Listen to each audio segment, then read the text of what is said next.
Welcome everybody to another episode of Youthful Expressions, and by the title of this video you know what we will be discussing today.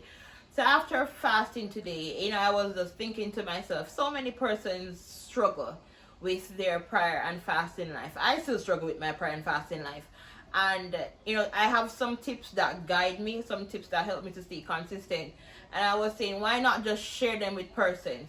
It's about 3 or 4 tips. There are more, and I know that persons have their different ways of fasting and how they remain consistent. You can always just drop them in the comment section below, because somebody will be looking out for them.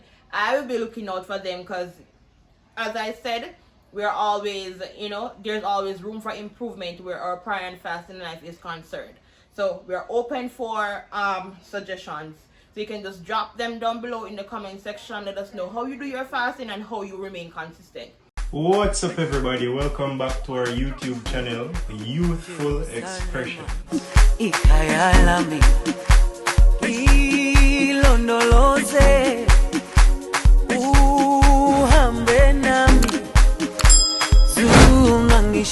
Now, number one, when praying and fasting, let me just say that first of all, we all need to have a prayer and fasting life. Prayer and fasting are the two of the main things that will help us throughout our Christian journey, that will help us throughout life. We cannot and will not make it without having a prayer and fasting life. Now, one, as I said, you want to know what prayer and fasting does.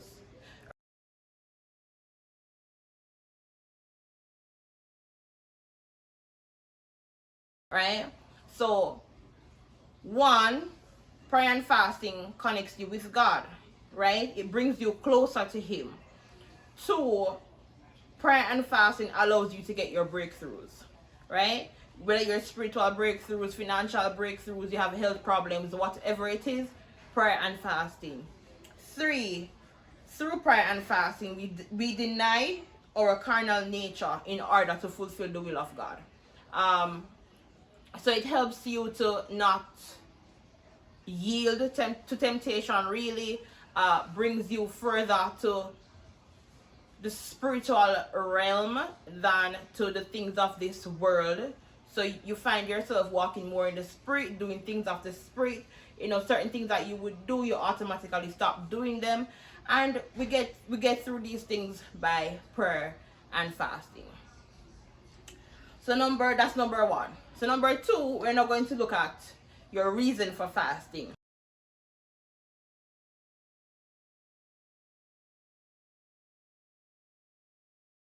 Whenever you're fasting, right, always have a reason for fasting. Always have a purpose.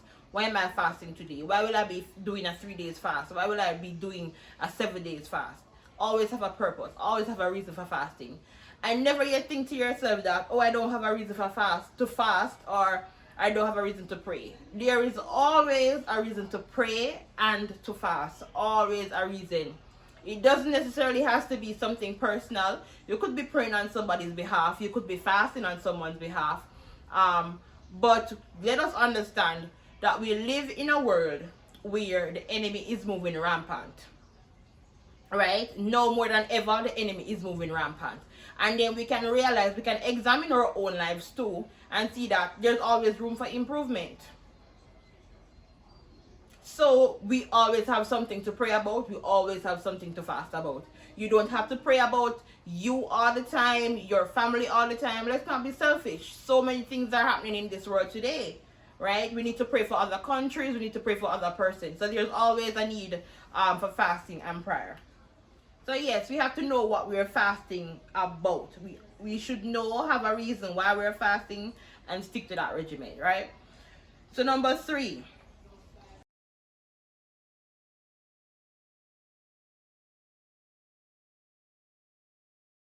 For beginners, for persons who are just joining the church, for persons who are just starting their Christian walk, my suggestion is start small, right? You do not have to. If you can and you can manage it, and if you know what fasting is about and the requirements, then by all means necessary, go ahead. but you can start small, right? You know that when you're fasting, we don't eat, and then we separate ourselves from the world pretty much. And I know for beginners it can be difficult to really stay consistent throughout the day, or for 10 hours, for 8 hours, without doing that. So you can just start small.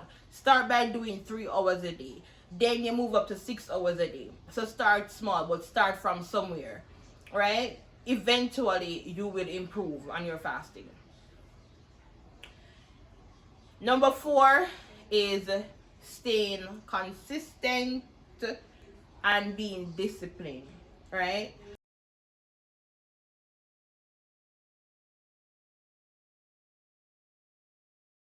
So staying consistent and being disciplined means when you get to understand the importance of fasting and prayer, you will realize, as I said before, that there will always be a need to fast and pray.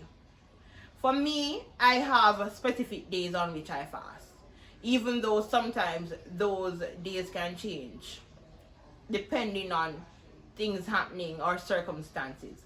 Because I can say, okay, I fast on a Monday and a Thursday and a Friday, but then things happen during the week and I need an emergency breakthrough. I have to switch my fasting days, or I could still stick to my fasting days, but then add an extra day because I need this breakthrough.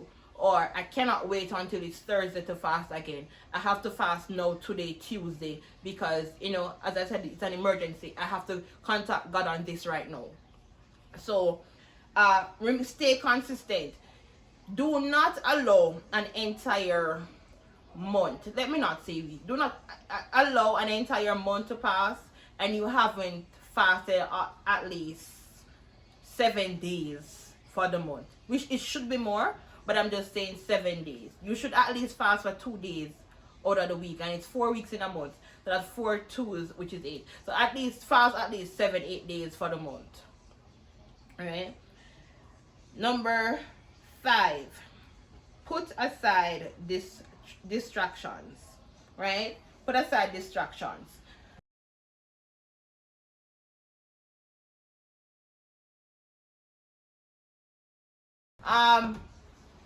This also includes total separation, which I said before. So you're going to lock yourself from the things of this world, which includes your phone, unless you're using your phone to I don't know, if you use your Bible on your phone, your Bible app on your phone. No TV, no radio, nothing. Just you and God. Stay in tune, stay in alignment with the Spirit. Do not lose out.